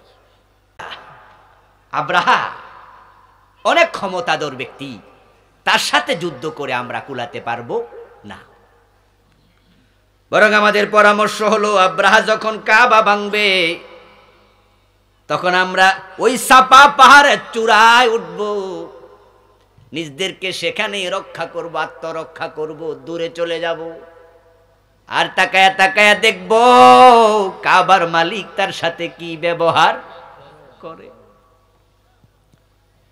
যদি কাবার মালিক কাবা না বাঁচায় তাহলে আমরা আবার নতুন করে বানাবো, কিন্তু যুদ্ধ করলে আমরা রে তো মাইরা ফেলবে, বানাবে আর কে? এর চেয়ে ভালো চলেন। আব্দুল মুত্তালিব পরামর্শ শুনে বললেন, দ্যাটস ওকে, ভালো পরামর্শ, কিন্তু আব্রাহা আজকে রাতে তো আক্রমণ করতে পারে, বরং চলো একটু কাবার অঙ্গনে যাই, কাবার মালিকের কাছে কাবা সোপর্দ করি। সন্তানদেরকে সাথে নিয়ে কাবার দেওয়াল জড়ায়া ধরছে, ধরে আব্দুল মুত্তালিব আবার দোয়া শুরু করছে। আমার বন্ধু সূরা ফিলের ব্যাখ্যা, ওনার দোয়াটা তাফসিরে কাশাফ, তাফসিরে বাইজাবি, তাফসিরে ইবনু কাসির সহ অনেক মুফাসসির উল্লেখ করছে। আব্দুল মুত্তালিব কাবার গিলাফ জ্বলায়া ধরে বলতেছে আল্লাহুম্মা ইন্নাল আবদা ইয়ামনাউ রিহলাহু ফামনা রিহালাক ইয়া রাব্বি লা আরজু লাহুম সাওয়াকা ইয়া রাব্বি ফামনা মিনহুম হিমাকা। আব্দুল মুত্তালিব কাবার গিলাফ জড়ায়া ধরে বলতেছে, হে আল্লাহ, কোন বান্দার পরিবার যদি বিপদে পড়ে, পরিবারের যে লিডার সে তার সর্বশক্তি নিয়োগ করে পরিবার বাঁচানোর চেষ্টা করে, তোমার ঘর বিপদে পড়ছে, তোমার ঘর তুমি বাঁচাও। কার কাছে বলতেছে? বলেন না কার কাছে? আচ্ছা, পরের লাইন কি? ইয়া রব্বি। ইয়া রব্বি অর্থ কি? হে আমার রব। লা আরজু লাহুম সাওয়াকা ফামনা মিনহুম হিমাকা। ও আল্লাহ, আমার শক্তি থাকলে আমি পালাতাম না, সাপার সূরায় উঠতাম না। আমার শক্তি নাই, তবে তোমার শক্তির কোনো অভাব নাই। ছেলেরা কো আমিন আমিন আমিন। আল্লাহ তোমার ঘর তুমি বাঁচাও। আচ্ছা, আপনাদের কাছে এবার আমি একটু জানতে চাই, এই দোয়া যে করতেছে এই লোকটারে কি কাফের মনে হয় না মুমিন মনে হয়? দোয়ার স্টাইল লক্ষণ দেখে কাফের বলার কোনো সুযোগ আছে? কিন্তু আব্দুল মুত্তালিব কি মুমিন ছিল? উনার নেতৃত্বে কাবার ভিতরে বাহিরে 360 মূর্তি ছিল। আবু তালেব যখন মারা যায়, রাসূল বলছিলেন, চাচা কালেমা পড়ুন, আম্মি কুল্লা ইলাহা ইল্লাল্লাহ কালিমাতান আশহাদ লাকা বিহা ইনদাল্লাহ। সহিহ মুসলিমের হাদিস। একটাবার কালেমা পড়েন, তারপরে মরে যান, বাকি দায়িত্ব আমার। আব্দুল মুত্তালিব জবাব দেয়, কানা আখিরু কালামিহি হুয়া আলা মিল্লাতি আব্দুল মুত্তালিব। বাতিজা, তোমার ধর্ম নিলাম না, আমার আব্দুল মুত্তালিব বাবার ধর্মের উপরে গেলাম। ওই বাবার ধর্মের উপরে যাওয়ার কারণে আবু তালেব জান্নাতি না জাহান্নামী? তো যে আব্দুল মুত্তালিবের ধর্মের উপরে থাকলে জাহান্নামী হয় আবু তালেব, ওই আব্দুল মুত্তালিব আল্লাহর কাছে দোয়া করে। দোয়া করছে আল্লাহর কাছে, কিন্তু সেজদা দেয় লাত মানাত উজ্জারে। ঠিক আমাদের অবস্থা তাই, আমরা আল্লাহর কাছে দোয়া করি, কিন্তু পুরা জীবনে ব্রিটিশ আইন মেনে চলছে। চাওয়ার সময় আল্লাহর কাছে, আইন মানার সময় ব্রিটিশের কাছে। আল্লাহকে চোর ধরে হাত কাটো, না না না, এসব চলবো না। চোর ধরে হাত কাটলে চোর ভাত খাইব কি দিয়া? এটি মধ্যযুগীয় আইন। নাউজুবিল্লাহ পড়েন। এগুলো নাকি মধ্যযুগীয় আইন, এগুলো বর্বরিচিত আইন। আমি আশ্চর্য হই, চোরের জন্য তাদের মায়া কান্না দেখে ইসলাম চোর ধরে হাত কাটতে বলছে, তারা বলে চোর ভাত খাইব কি দিয়া। আজীব তো, চোর নিয়ে তোমার এত টেনশন কেন মিয়া? আসলে টেনশন হওয়ার কারণ আছে, কারণ আয়নার সামনে দাঁড়াইলে আয়নার ভিতরে চোর দেখে।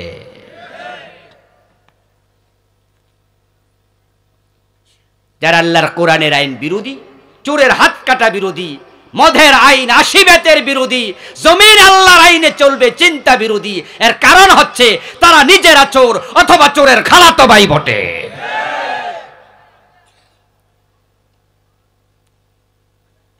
আল্লাহর আইন কায়েম হলে আশিবেত চলবে, মদ খাইলে পিঠের চামড়া থাকবে না। ওরা এই আইন কায়েম হলে জানে ওদের অনেকের পিঠের চামড়াই থাকবে না।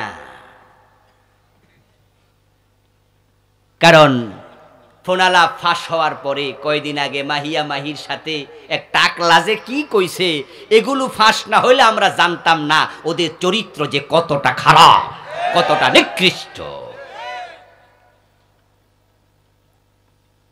আমার বন্ধু, শয়তান আল্লাহকে রব বলে ডাকে। জান্নাতের সীমানা থেকে যখন বের করে দেয়া হলো শয়তানকে, তখন শয়তান কি বলেছিল? কোরআনে আল্লাহ বলেছে, রব্বি ফানজিরনি ইলা ইয়াউমিন ইউবাসুন। ও আমার রব, আমারে কিয়ামত পর্যন্ত হায়াত দাও। দোয়াটা করছে কে? হ্যাঁ, কথা বলেন না ভাইয়েরা। দোয়া করছে কে? কার কাছে? কি বলে ডাকছে? তো শয়তান কাফের হয় কেমনে? সে তো আল্লাহরে রব করে। কোরআনে আছে, সে বলছে রব্বি। আবা ওয়াস্তাকবারা ওয়া কানা মিনাল কাফিরিন। আল্লাহ শয়তানের ব্যাপারে ফতুয়া দেয়, শয়তান কাফের, অথচ শয়তান বলে ইয়া রব, আমার রব। আল্লাহকে রব বলার পরও শয়তান কাফেরের কারণ হলো রব বলেছিল আদমরে সিজদা দাও, দিছেনি? কথা বলেন না ভাইয়েরা, দিছিল? রব ডাকে কিন্তু রবের আইন মানে না। ঠিক আমাদের দেশে মুনাজাতওয়ালার লোকের অভাব নাই, রব রব বলে ডাকার লোকের অভাব নাই, আল্লাহ আল্লাহ বলে চিৎকার করার লোকের অভাব নাই, কিন্তু আল্লাহর আইন বানার লোকের বড় অভাব।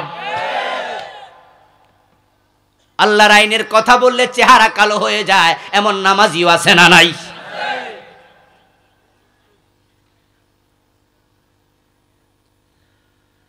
মনে মনে ভাবেন, আমি টুপি দাড়ি পাজামা পাঞ্জাবি মসজিদে 500 টাকা চাঁদা দেই, মসজিদ তো আমার বাবার জায়গায় হইছে, আমি কেমনি ইমান হারাই? কয় কি হুজুর এসব? 500 টাকা চাঁদা দেই হুজুর, অ্যাসিডা আছে না হুজুর? অ্যাসিডা আমি দিছি, ইমান আমার কেমনে যাবে? বাবা মরছে গত মাসে, 1 খতম কোরআন শরীফ হুজুর 10 জন দিয়া পড়াইছি, সবাইরে 1000 কইরা টাকাও দিছি, ইমান যাইলোটা কেন? আল্লাহর হাবিবের বিয়ে হয়েছে বয়স 25, নবুয়ত পেয়েছেন যখন বয়স 40। নবুয়ত পাওয়ার 15 বছর আগে রাসূল প্রথম বিয়ে করে মা খাদিজাকে। ওই বিয়ের ঘটক ছিলেন চাচা আবু তালেব নিজে। তিনি নিজে বিয়েটা রাসূলের সাথে মা খাদিজার দিলেন।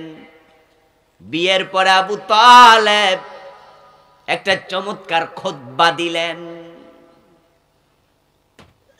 আমাদের দেশেও দেখবেন বিয়ের পরে হুজুর একটু খুতবা দেয়, কেউ বিয়ের আগেও দেয়, তারপরে দোয়া টোয়া করে। বিয়ের রীতিটা আদম থেকে শুরু হয়েছে। পৃথিবীর সব জাতির মাঝে সুন্নাহ চলমান, হিন্দু বৌদ্ধ খ্রিস্টান ইহুদি আস্তিক নাস্তিক সবার মাঝে বিয়ের সুন্নাহটা আছে। ইসলাম যে আল্লাহর পাঠানো ধর্ম, এটাই সবচেয়ে বড় প্রমাণ। সুবহানাল্লাহ পড়েন। যে আল্লাহ বিয়ের কথা জান্নাতে বাবা আদম মা হাওয়ার সাথে বলেছেন, ইয়া আদম উসকুন আনতা ওয়া জাওজুকাল জান্নাহ, তোমার স্ত্রীকে নিয়ে জান্নাতে থাকো। তো বিয়ে না হইলে স্ত্রী হয় কেমনে? আবু তালেব বিশ্বনবীর বিয়ে দিলেন। বিয়ে দেওয়ার পরে আবু তালেব খুতবা দিলেন। খুতবা শুনলে আপনি আশ্চর্য হয়ে বলবেন, এর চেয়ে বড় ইমানদার কেডা? অথচ আবু তালেবের মৃত্যুতে বিশ্বনবী বাচ্চা মানুষের মতো ফোপায়া ফোপায়া কাঁদছে।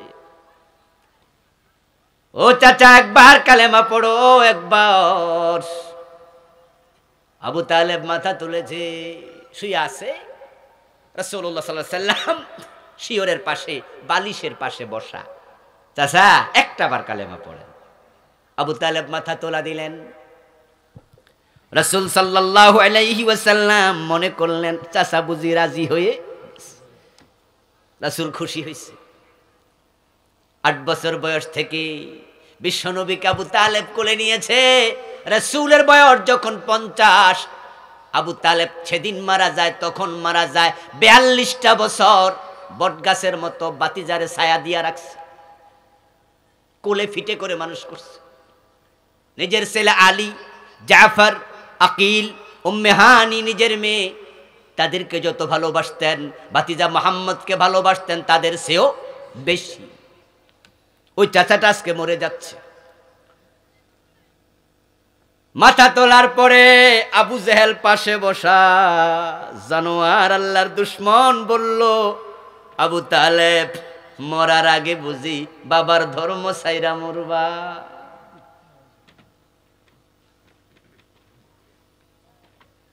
এবার আবু তালেব বলতেছে, লাউলা আনতু আইয়িরুনি কুরাইশুন আকরারতু বিহা আইনাক। ও ভাতিজা, কুরাইশ আমি যদি কালেমা পড়ে মরি আমার বদনাম করবে, এই চিন্তা না করলে আমি কিন্তু কালেমা পড়তাম। সরি, পারলাম না। قال النبي صلى الله عليه وسلم أهون أهل النار عذابا أبو طالب وهو منتعل بنعلين يغلي منهما دماغه। আবু তালেবের পায়ের নিচে জাহান্নামের দুটি স্যান্ডেল আগুন দিয়া বানায় আল্লাহ পরায়া দেবে। ও দুটি স্যান্ডেলের উত্তাপের কারণে আবু তালেবের মাথার মগজ টকবক করতে থাকবে চিরকাল চিরকাল। আপনাদের কাছ থেকে এবার জানতে চাই, আবু তালেব জান্নাতি না জাহান্নামী? আচ্ছা, ঈমান নেয় নাই, কিন্তু দেখেন রাসূলের বিয়ে পড়াইয়া খুতবা দেয়। খুতবার মাঝে আবু তালেব বলে, আলহামদুলিল্লাহিল্লাযী জাআলানা মিন যুররিয়্যাতি ইব্রাহিম ওয়া যারঈ ইসমাঈল ওয়া জাআলা লানা বালাদান হারামা ওয়া বাইতান মাহজুজা ওয়া আন্না মুহাম্মাদ ইবনে আবদুল্লাহ লা ইউযানু বিহি ফাতাম মিন কুরাইশিন ইল্লা রুজ্জিহা বিহি বারাকাতান ওয়া ফাদলান ওয়া আদলা। সুবহানাল্লাহ পড়ে। খুতবা শুরু করছে আলহামদুলিল্লাহ শব্দ দিয়া, যেটা দিয়া কোরআন শুরু হয়েছে। সমস্ত প্রশংসা কার? জোরে বলেন না ভাইরা, কার? কে বলতেছে? আবু তালেব। মোমেন না কাফের? আলহামদুলিল্লাহ কইলে মোমেন হওয়া যায় না।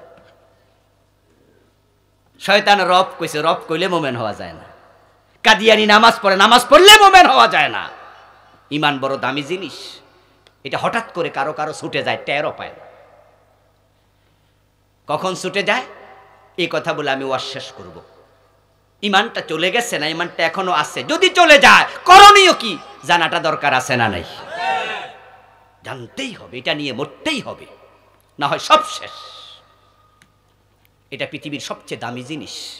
এই কালেমার মতো দামি কালেমা আর নবী মুসা আলাইহিস সালাম আল্লাহ তাআলার কাছে তুর পাহাড়ে তিনি বলছেন, আল্লিমনি ইয়া রব কালিমাতান, হে আল্লাহ আমাকে একটি কালেমা শিক্ষা দেন, আযকুরুকা বিহ,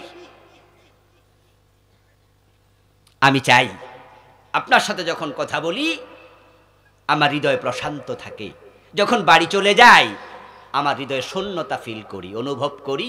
এমন একটি কালেমা শিখায়া দেন যেটা আমি জব্ব জিকির করতে থাকবো, শূন্যতা থাকবে না, মনটা সব সময় ভালো থাকবে, ইতমিনানের সাথে থাকবে। আল্লাহ কয়, কুল লা ইলাহা ইল্লাল্লাহ। হে মুসা, লা ইলাহা ইল্লাল্লাহ কালেমা বেশি বেশি জপ করবা, জিকির করবা। মুসা নবী কয়, উরিদু শাইআন তাখুসুনি বিহ। সুনানে নাসাইর হাদিস।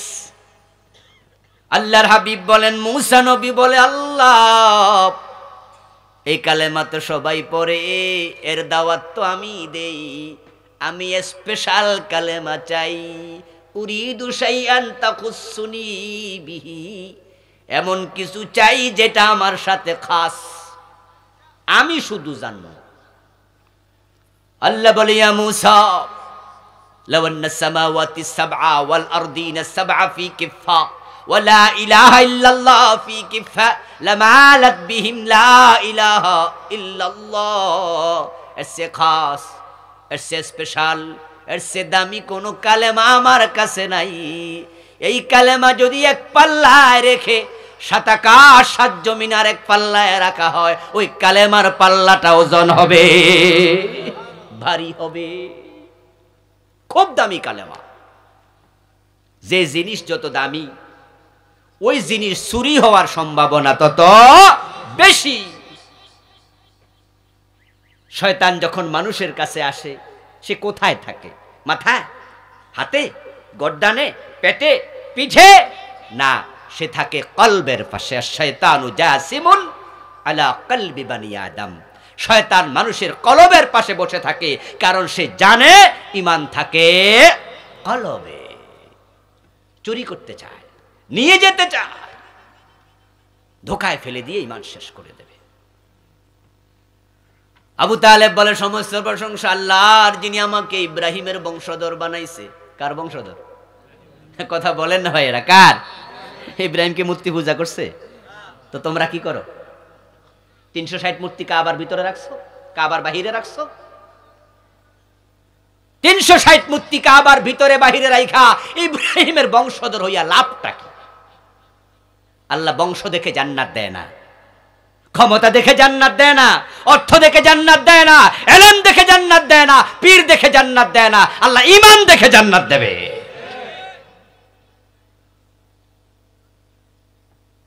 মানি তাজ্জা বিমাকানি ফালিয়ানজুর ইলা ফিরআউন ওয়া মানি তাজ্জা বিমালিহি ফালিয়ানজুর ইলা কারুন ওয়া মানি তাজ্জা বিনাসাবিহি ফালিয়ানজুর ইলা আবি লাহাব ইন্নামাল ইজ্জাতু বিত্তাকওয়া। আপনি অমক বংশের তমক বংশের, আমাদের দেশে কিছু লোক আছে আওলাদে রাসূল পরিচয় দেয়। কি পরিচয় দেয়? আওলাদে রাসূল। আর আমরা যখন শুনি কেউ আওলাদে রাসূল, তখন আমরাও মনে করি সারছে কাম, বেড়া মনে কিছু হইছে। নূহ আলাইহিস সালামের ছেলে কেনান নবীর আওলাদ না? কথা কয় না। কেনান কার ছেলে? নূহ নবীর ছেলে। নূহ আলাইহিস সালামের ছেলে কেনান জান্নাতি না জাহান্নামী? তো আওলাদে নবী হইয়া লাভটা হইল কি? আচ্ছা, বেলাল কোন নবীর ছেলে? হযরত বেলাল রাদিয়াল্লাহু তাআলা আনহুর বাবা গোলাম, দাদা গোলাম, গোলামের ছেলে গোলাম। মেরাজ থেকে ফিরে বিশ্ব নবী বলেন, বেলাল আমি জান্নাতে ঢুকেছি, আমার আগে আগে তোমার পায়ের শব্দ শুনেছি। আওলাদে রাসূল পরিচয় দিয়া জান্নাত মিলবে না। এজন্য হযরত ওমর বলেন, ও টাকাওয়ালারা, তুমি যদি মনে করো তুমি সফল, কারুনের দিকে তাকাও। ও ক্ষমতাওয়ালারা, তুমি যদি মনে করো তুমি সফল, ফেরাউনের দিকে তাকাও। ও সদরি ভুইয়া আওলাদে রাসূল পরিচয় দানওয়ালা, তুমি মনে করো তুমি সফল, আবু লাহাবের দিকে তাকাও। আবু লাহাব ছিলেন বিশ্ব নবীর আপন চাচা, কুরাইশ বংশের লোক। আবু লাহাবের বিপক্ষে কোরআন কিয়ামত পর্যন্ত মানুষ তেলাওয়াত করতে থাকবে, তাব্বাত ইয়াদা আবি লাহাবিন ওয়াত তাব। ঈমান ঈমান ঈমান ওয়া যারঈ ইসমাঈল, আমি আবার ইসমাইলের বংশধর। ওয়া জাআলা লানা বালাদান হারামা ওয়া বাইতান মাহজুজা, আমরা ধন্য, কাবা আমাদের এলাকায়। মুহাম্মদ ইবনে আব্দুল্লাহ আমার ভাতিজা, তার মত উত্তম চরিত্রের কোন সন্তান আমাদের কুরাইশ বংশে নাই।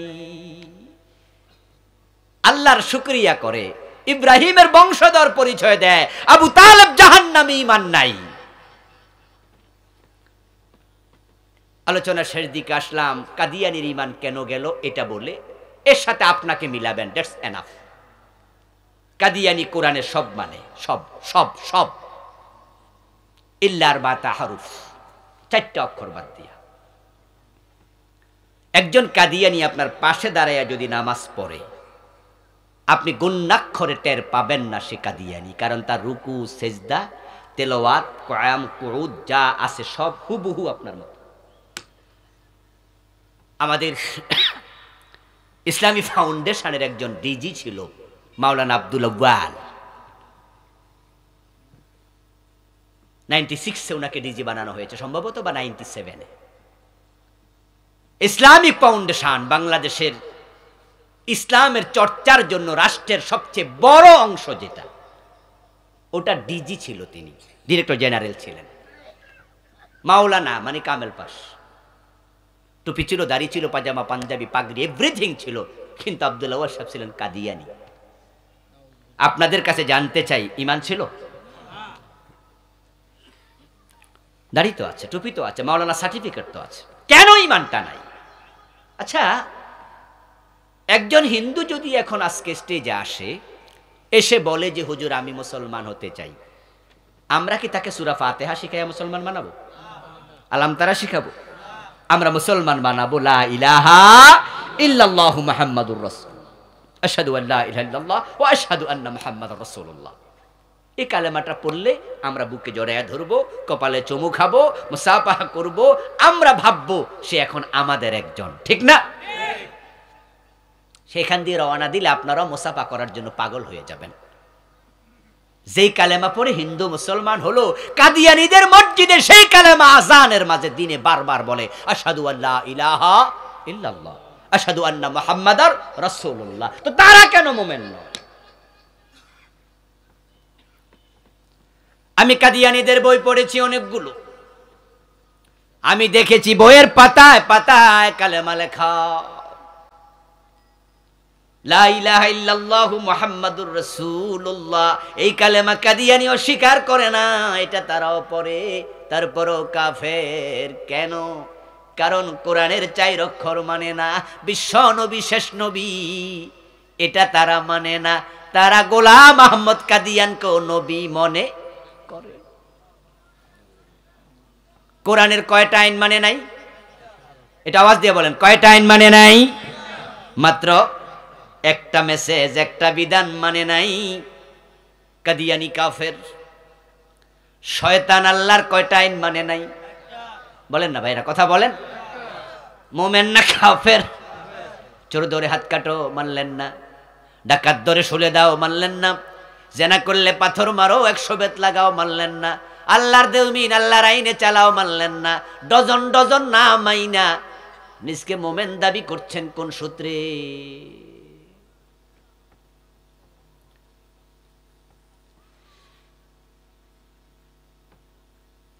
আত্মসমালোচনা করুন। আপনি ঈমান নিয়ে যদি মরতে চান, বিসমিল্লাহর বা থেকে মিনাল জিন্নাতি ওয়ান নাসের সিন পর্যন্ত যত হরফ আছে সবটা মানতে হবে। একটাও স্বীকার করলে ঈমান থাকবে না। একটা মেসেজ অস্বীকার করবেন, ঈমান থাকবে না।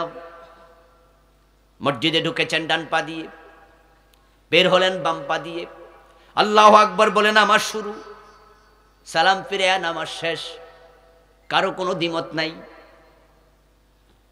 মাগরিবের ফরজ 3 রাকাত, 2 রাকাত পরে সালাম ফিরে দেখুক ইমাম মুসল্লি সালাম ফিরাবে না, উল্টা লোকমা দেবে, দেবে না?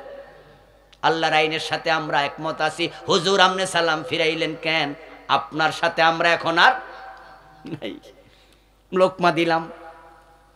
আচ্ছা, ইমাম যদি বাবা হয়, মুক্তাদি যদি ছেলে হয়, মাগরিব 2 রাকাত পরে বাবা সালাম ফিরাইলে ছেলে ফিরাবে না, লোকমা দেবে? বাবারেও ছাড় দেবে না। আল্লাহর আইন মানো।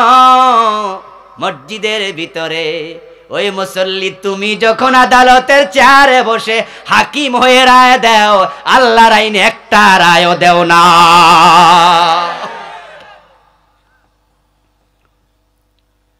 এমপি হয়ে সংসদে যাও, মন্ত্রী হয়ে মন্ত্রণালয়ে যাও, আল্লাহর কথা ভুলে যাও, তখন ব্রিটিশ আইন মজা লাগে। সুবিধাবাদ জিন্দাবাদে মুমেন হওয়া যাবে না, পুরাটা মানতে হবে। জীবনে টপ টু বটম, পাকঘর থেকে সংসদ ভবন, চুল কাটা থেকে রাষ্ট্র পরিচালনা, আপনি আছেন যেখানে আল্লাহর আইন মানতেই হবে, সেখানে দ্বিমত করবেন, ঈমান শেষ। অথচ আপনি ধর্ম নিরপেক্ষ। আপনি বলছেন আমি ধর্ম নিরপেক্ষ, আমি সেকুলারে বিশ্বাস করি। আজীব তো, আপনার নাম আব্দুল্লাহ, নিরপেক্ষ হলেন কেমনে? আপনি মসজিদে যান, নিরপেক্ষ হলেন কেমনে? আপনি হজ করেন, নিরপেক্ষ হলেন কেমনে? আপনি ধর্মের ব্যাপারে নিরপেক্ষ থাকার সুযোগ আপনার নাই, আপনি ধর্মওয়ালা। যদি কখনো নিরপেক্ষ হন, বুঝতে হবে আপনি পুরা জীবনে ধর্ম গ্রহণ করেন নাই। আর ইসলামের ব্যাপারে এক জায়গায় ভুল করবেন, ঈমান শেষ। ঈমান হলো অঙ্কের মতো, 10 লাইনের অঙ্ক, 9 লাইন ঠিক আছে, 1 লাইন ভুল হয়েছে, 10-এ কত? 0। 10 লাইনে ঠিক হওয়া লাগবে, কোনো ছাড় নাই। ঈমান নিয়ে যারা আমরা মরতে চাই, আমাদের এই কনসেপ্ট ক্লিয়ার থাকতে হবে। আল্লাহ এবং রাসূল যা বলেছেন দ্বিমত করা যাবে না। সামিনা ও আতানা, শুনলাম আর মানলাম। আল্লাহর কাছে আমরা তৌফিক কামনা করি, এমন ঈমান নিয়ে মরতে চাই। আল্লাহ তৌফিক দাও, বলেন আমিন। হাযা মা ইনদি ওয়াল ইলমু ইনদাল্লাহ, আলাইহি তাওয়াক্কালতু ওয়া ইলাইহি উনীব। সম্মানিত ভাইরা, স্টেজে আমার লেখা 5টি বই আছে।